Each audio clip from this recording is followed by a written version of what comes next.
بسم الله الرحمن الرحيم. اللهم صل على أشرف الخلق سيدنا محمد صلى الله عليه وسلم. صباح الورد وصباح الفل وصباح الياسمين. يلا كده تعالى ناخد الطاقة الإيجابية مع بعض. يلا نهاركم زي العسل بإذن الله، نهاركم معطر بذكر ربنا سبحانه وتعالى. زي ما انتم شايفين كده اليوم بدأ بالراحة النفسية، ده تسمى روتين الراحة النفسية. عن نفسي أعوذ بالله من كلمة أنا بحب كده الانطلاق.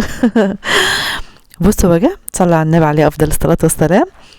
زي ما انتم شايفين مسكت كده عندي قدام باب الشقه. بصوا النظافه حلوه في كل شيء. خدت عندي السلالم، حاطه ايه في الميه دي يا مارو، حاطه فيها كرول الوان بجد وريحته جميله وبينظف حلو خالص. السلالم عندي زي ما انتم شايفين كده، هي العماره كلها اصلا يعني هي عماره قديمه يعني، بس السلالم زي ما انتم شايفين اللي هو البلد بتاع زمان. سيكت بقى ايه، خدت السلالم عندنا فوق وعند جارتي برضو تحت. برضو ام ياسين ربنا يخلي يا رب يحفظ لها اولادها. فما بنيجي برضو نعمل عندي ناخد كام سلمه معايا كده الناس لبعضها. مش فارقه بقى عندها مش فارقه، ربنا يديها الصحه يا رب ويخلي لها جوزها واولادها يا رب. الناس لبعضها واحنا هنا مع بعض كلنا كويسين في العماره. صاحبه العماره ام ميدو في تاني دور، وبقى انا قاعده في الدور الاخير، والجيران اللي تحتيها الناس كلها ناس محترمه وناس كويسه يعني. خدت بقى السلالم كلها مع بعضها نظافة. برضو اتسليت. الحمد لله رب العالمين، طول ما فيها صحة ونقول يا رب اديني حبة الصحة لك الحمد ولك الشكر، مش فارقة بقى. في اخت بتقول يا مروه انا عايزه ازرع ثقتي مهزوز، عايزه ازرع ثقتي في نفسي ازاي؟ ازرعيها. عارفه انت تزرعيها يعني ايه؟ يعني الزرعه دي ازرعي جواكي حاجه حلوه. بصي طول ما فيكي نفس وطول ما فيكي صحة تقدري تعملي كل شيء. ثقتك بنفسك مش عارفة تكسبيها ازاي عشان انتي في جلك جواكي. اطردي الجلك ده دايما. بصي قدام المراية، انا نستاهل ولا منستاهلش؟ لا نستاهل طبعا. ربنا مكرمني في كل شيء، عندي عين، عندي رجل، عندي مناخير، عندي بج، عندي كل شيء. فاقفي قدام المراية وبصي لنفسك وقولي ان انتي احلى شيء في الحياة. ما تخليش ضغوطات الحياة دي بعيدة عنه. هنرجع لك تاني بإذن الله، وهنرجع لكم تاني، بس نشوف الأول الأكلة بتاعتنا الحلوة دي. عايزة نسلق دي صدور فراخ. تمام، بصل، طماطم. عايزة شوربة دسمة تعمليها كده بجد، بتبقى تاخدوا الشوربة كده. شوفي بقى هتعملي ملوخيه، هتعملي اي اكله، بس بتبقى دسمه وحلوه. حطيت بصله، حطيت ورق لورا، هنحط عليها ملح، هنحط عليها برضو فلفل اسمر، طماطم. خلاص كده، ونيجي نازله بيها. بصوا عايزاها شوربه دسمه هي كده، زي ما عاملاها كده تعمليها كده بجد. بصي تاخدي بقى وش بتاع شوربه بتاع اهالينا بتاعت زمان. هنيجي بقى عايزه نعمل جولجاس. الجولجاس ده كنت ناسيه خالص، جايبه في التلاجة وناسياه. راحه جايه كده كنت لا بجد ناسيه خالص. فقلت بقى نطلعه، طب نعملهم مع ده. بس نصيحه، ما تجيبيش الحاجات اللي هي انا جبتها دي، الصدور بتاعت القوات المسلحه دي ما تجيبهاش. بصوا هتشوفوها، بصوا الحته جدا عاملاها جدا دلوقتي كشت مني، هتشوفوها في الفيديو باذن الله، هتشوفوها في نهايه الفيديو. كده خلاص حطيت بقى عشان هناخد الشوربه. بس ما غطيتهاش عشان عقبال بس ما تغلي. هنعمل ايه يا ربي؟ هنعمل جولجاز. بصوا تغذية الجولجاز كم مروه طريقتي فيها كده: توم، ونيجي نازله بحتتين دهنه حلوين كده ونجليهم مع بعضهم. تمام كده. خلي بس ايه، مش عايزاها تتحرج مني يعني، مش عايزه التومه كده تبقى مسوعه ومحروقه، لا عايزاها بس تاخد لون حلو كده. احلى جولجاز ممكن تاكليه. في ناس بتعمل ببصل، بس جربيه بالثوم، جربي كده الجولجاز بالثوم. هننزل بقى عليه بالطماطم. تمام كده، يبقى دهنه، حطيت حتتين دهنه حلوين كده. الدهنه غلط يا مروه، ده هي بس حته مع الطبخه يعني، ما تعملش حاجه، حته نونو كده. هنقشر بقى الجولجاز والخضره عشان تبقى سهله عليا، وفي نفس الوقت ما تقعدش ان انا ابقى محتاره بيها. هنعملها في الخلاط، هنصفيها بس ايه الاول. هنقطع ده مكعبات، ده كده زي بتاع كيلو يعني، مش عارفه كيلو او كيلو الا ربع. انا كنت جايبه حبه مع بعضه. تمام كده. كانت عندي اللي هي الفوطه دي مخليها منقطع عليها يعني، على طول بنغسلها وننشرها نخليها لتقطيع بس. بتساعدني على فكره حلوه خالص لما يكون عندك مثلا فوطه صغنونه كده وتخليها للمطبخ للتقطيع بس. طبعا بنغسلها بكرول على طول، ايدي فيها على طول. قطعت بقى كده الجولجاز. وده الخضره عملتها في الخلاط زي ما انتم شايفين. هنيجي بقى ايه زي بس هنيجي نازله بيها زي ما شفتوا بقى معايا بالبدايه خالص عملت فيها ايه. هنيجي نازله بقى بالجلجاس، هنيجي حاطه عليه الشوربه. بصوا الشوربه عامله ازاي من فوق. وكمان ايه ده ديت الصدور ما فيهاش جلد، يعني الجلد كمان بيدي بيبقى الحاجه دسمه اكتر. هناخد بقى الشوربه بتاعتها كده ونجي نازله عليها بقى ايه ملح فلفل وحبه كمون حلوين كده، تمام. وهنسيبه ما بياخدش طياب. الجلجاس على طول ما بص فيه جلجاس بياخد طياب ايوه، بس الكبير. اما تيجي تجيب هات الصغير اللي انا زي اللي انا جبته ده، بيطيب معاك تغمضي وتفتحي تلاقيه زبده في ايديك. ويا سلام بقى برام رز كمان في الفرن، يا سلام سلم. بس ما كانش عندي لبن. كده بقى هنجلي. خدت الخضره، حطيت على فصين توم حلوين كده وسمنه، تمام كده. عقبال بقى ايه من يعني تاخد لون برضو، مش ملسوعه ولا حاجه، لا هي كده كويسه اهي. هنجلبه بقى ونوطي عليه، تمام كده. احلى جلجاس تاكليه بيبقى زي الزبده، بيبقى روعه. وكمان ايه لما تجيبيه الصغير، عارفه لو جبت الكبير لو اليوم كله هيطيب معاكي، بس بعد اليوم ما يعدي. الكبير ده الجلجاسه الكبيره بتبقى لا بتبقى مسكره ومش حلو. هاتم الصغير ده بصوا عامل ازاي وطايب طايب، يعني هو مش مخليه واخد السوا جامد خالص، بس هو بيطيب بسرعه.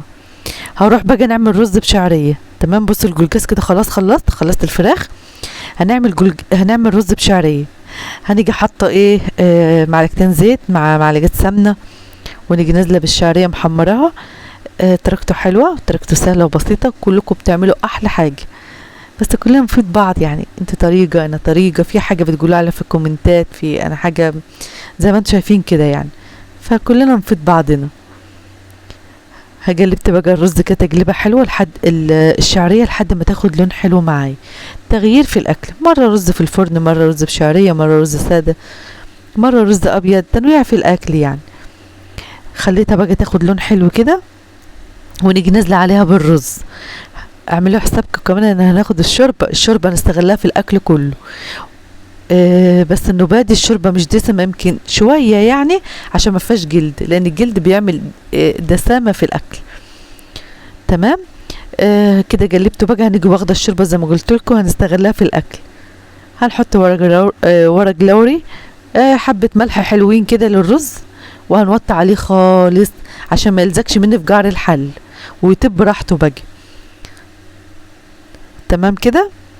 هنيجي بقى ايه خلاص الاكل كله طاب معايا، ما خدش اي وقت خالص.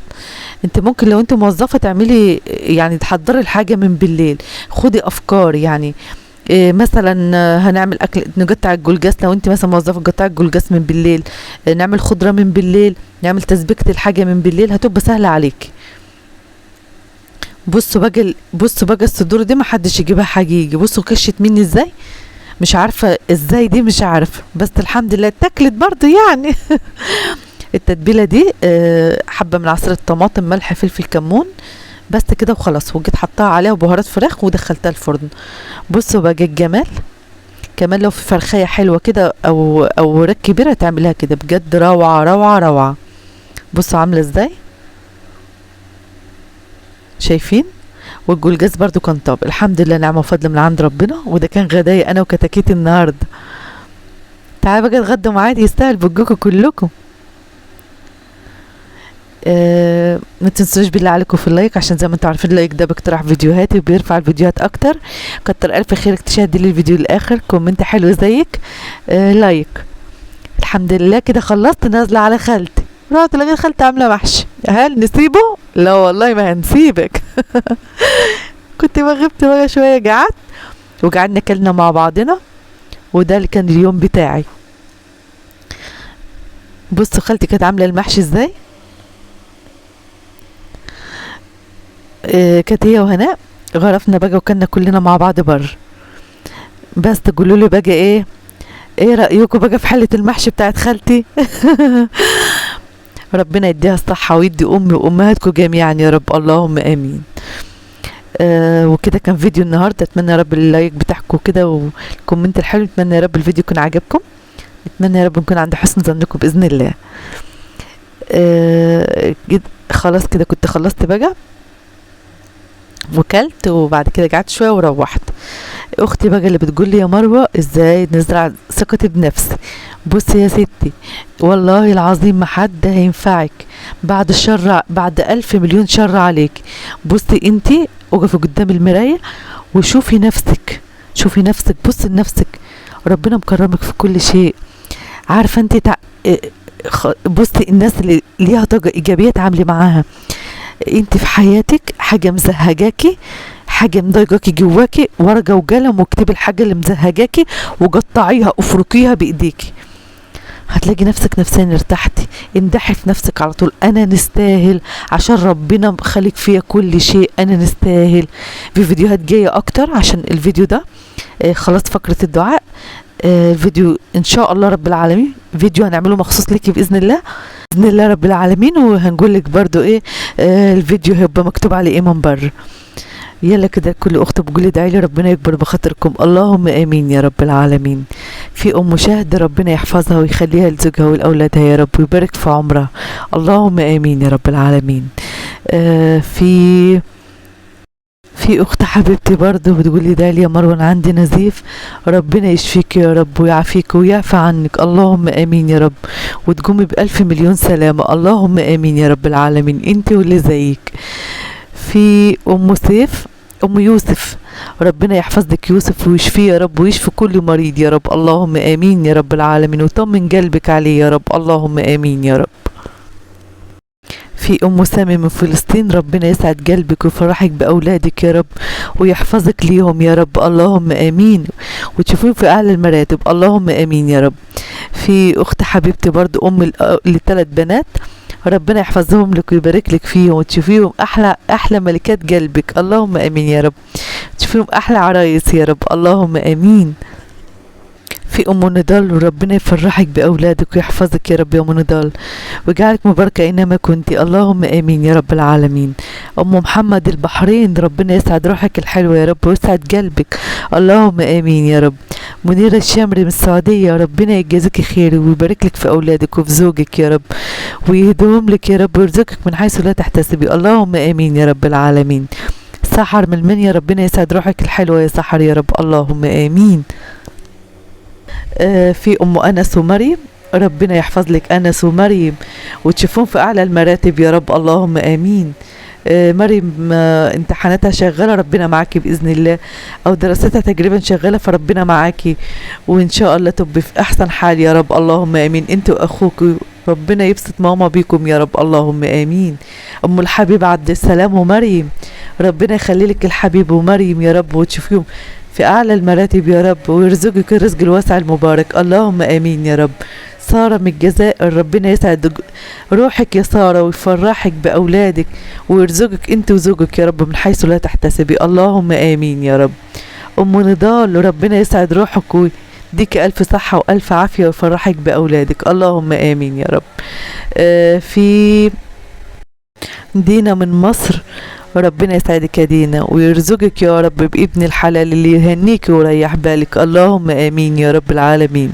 انت فلة من الجزائر، اللهم امين يا رب العالمين، وانت يا فلة يسعدك يا رب ويا رب يرزقك بابن الحلال يا رب اللي يهنيك ويريح بالك، انتوا يا رب، انتوا ودينا وجميع بنات المسلمين، اللهم امين يا رب. دكتورتنا الجميلة والدتها مريضة، ربنا يشفيها يا رب ويشفي كل مريض يا رب، اللهم امين. الحاجة فاطمة، ربنا يشفيك يا رب ويشفي كل مريض يا رب، اللهم امين يا رب العالمين. في اسماء من المنيا، ربنا يسعد روحك يا اسماء وتقومي بالف سلامة يا رب، اللهم امين. في ام احمد من السعودية، ربنا يشفي لك ابنك يا رب يا رب وتفرحي ويفرحك بفرحهم يا رب ويسعدك ويهنيكي في بيتك، اللهم امين يا رب. ام هنا من مصر، ربنا يفرحك ببنتك يا ام هنا يا رب، اللهم امين. منيرة الشامري من السعودية، ربنا يفرحك باولادك يا رب ويهنيك ويسعدك في بيتك، اللهم امين يا رب. امي من السعودية، ربنا يديك الف صحة وعافية يا رب ويخليكي لينا، اللهم امين يا رب العالمين. في اختي برضو من العراق بتقول يا مروه ادعي لي ربنا يسعد روحك الحلوه يا رب، اللهم امين. جيجي، ربنا يوفقك يا رب اينما كنتي، اللهم امين يا رب اللهم امين يا رب العالمين، ويجعلك مباركة اينما كنت، اللهم امين يا رب. ام حسين من العراق، ربنا يفرحك باولادك يا رب، ويهنيكي ويسعدك ويبارك لك في زوجك، اللهم امين يا رب العالمين. ام حماده من سوهاج، ربنا يبارك لك في اولادك ويفرحك بفرحهم، اللهم امين يا رب. في برضو مروه مرزوق، ام احمد، ربنا يسعد روحك الحلوه يا رب ويبارك لك في جوزك وفي اولادك ويرزقكم من حيث لا تحتسبوا، اللهم امين يا رب العالمين. ام كاكو، ربنا يفرحك باولادك ويسعد روحك يا رب ويوفقهم يا رب وتشوفون في اعلى المراتب، اللهم امين يا رب. ام مالك محمد، ربنا يفرحك باولادك يا رب، اللهم امين. عروستنا الجميله، ربنا يهنيكي ويسعدك ويسعد روحك يا رب، اللهم امين. سحر من منيا، ربنا يهنيك يا سحر ويبارك لك في جوزك وفي اولادك يا رب، اللهم امين. ام صلاح من المغرب، ربنا يبارك لك في اولادك ويفرحك بفرحهم ويحفظك يا رب، اللهم امين. ام ايمن من بغداد، يا رب يخليكي ويهنيكي ويسعدك ويبارك لك في اولادك يا رب وتشوفيهم ذريه صالحه فالحه، اللهم امين يا رب. عزه من الاقصر، ربنا يسعد روحك يا عزه يا رب ويهنيكي ويسعدك يا رب ويشفيك يا رب، يا رب يشفيك يا عزة يا رب ويشفي كل مريض يا رب، اللهم امين. ام مؤمن، ربنا يسعد روحك الحلوة يا ام مؤمن يا رب، اللهم امين. اختي من العراق، ربنا يكبر بخاطرك على الكلام الحلو يا رب ده، اللهم امين يا رب العالمين. ام محمد من البحرين، ربنا يفرحك باولادك يا رب وتشوفيهم في اعلى المراتب، اللهم امين يا رب العالمين. هند حسن، ربنا يسعد روحك الحلوه يا هند، اللهم امين. نوره، ربنا يسعدك يا نوره يا رب ويهنيك، اللهم امين يا رب العالمين. فاطمه، ربنا يسعدك يا فاطمه ويبارك لك في ابنك يا رب، اللهم امين. ام احمد، ربنا يبارك لك في اولادك يا رب، اللهم امين يا رب العالمين. امي من اليمن، ربنا يديك الف صحه والف عافيه يا رب، اللهم امين يا رب العالمين. في برضه اخت خديجه من المغرب، ربنا يسعد روحك يا رب ويبارك لك في الجميلات الامارات اولادك، اللهم امين يا رب. هي معاها 3 بنات، ربنا يحفظهم لك، ملكات قلبك ربنا يحفظهم لك يا رب، اللهم امين وتشوفيهم احسن الناس، اللهم امين يا رب العالمين. وده كان فيديو النهارده. اي اخت ما قلتش اسمها تكتب لي في الكومنتات وانا تحت امركم. ربنا يسهنيكم ويسعدكم في بيوتكم يا رب. نسيبكم فيديوهات جديده ان شاء الله في رعايه الله. السلام عليكم.